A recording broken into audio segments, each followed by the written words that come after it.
மகாராஷ்டிரால ஸ்கூல் படிக்கிற எல்லா பசங்களுக்குமே மார்ச்ல எக்ஸாம் முடிஞ்சிடும். அப்புறம் ஒரு 10 டேஸ் மட்டும் லீவ் விட்டுட்டு ஏப்ரல்ல நியூ அகாடமிக்கு ஸ்டார்ட் பண்ணிடுவாங்க. இன்னைக்கு ஏப்ரல் 1 ட்ரிஷானுக்கு ஸ்கூல் ரீஓப்பன். அவன் ப்ரீகேஜில இருந்து எல்கேஜி போறான். அதனால காலையில அவனை எழுப்பி விட்டு ஷாம்புலாம் போட்டு குளிக்க வச்சு அப்படி டிஃபன் பாக்ஸுக்கு இட்லியும் கேப்சிகம் சட்னியும் பேக் பண்ணியாச்சு. ஃபர்ஸ்ட் டே அப்படிங்கிறதுனால நானும் அவங்க அப்பாவும் ஸ்கூல்லே போய் விட்டுட்டு வந்தோம். ட்ரிஷான் என்ன சிலபஸ் படிக்கிறான் நிறைய பேர் கேட்டிருந்தீங்க. அவன் ஐசிஎஸ்சி சிலபஸ் படிக்கிறான். சப்ஜெக்ட்லாம் பார்த்தீங்கன்னா நார்மலா நம்ம ஊர்ல வர மாதிரி இங்கிலீஷ், மேக்ஸ், அப்புறம் இவிஎஸ், ரைம்ஸ், ஸ்டோரி வரும். இந்த வருஷம் தான் அடிஷனலா ஹிந்தியும் வருது.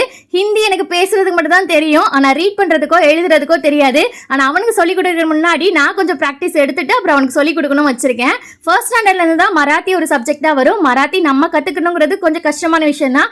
அதனால அந்த சப்ஜெக்ட் மட்டும் டியூஷன் அனுப்பணும்னு வச்சிருக்கேன். ஸ்கூல் டைம் வந்து இங்க ரொம்ப கம்மியா தான் இருக்கும். இப்போதைக்கு 9 to 11 மட்டும் தான் ஸ்கூல் டைம். ஏன்னா வெயில் காலம் அப்படிங்கறதுனால வெயில் வரதுக்கு முன்னாடியே பசங்களை வீட்டுக்கு அனுப்பணும்னு வச்சிருக்காங்க. மற்றபடி ஸ்கூல் டைம் பாத்தீங்கன்னா 9 to 1 தான். பெரிய பசங்களுக்கு கூட இங்க 5 மணி நேரம் தான் ஸ்கூல் இருக்கும்.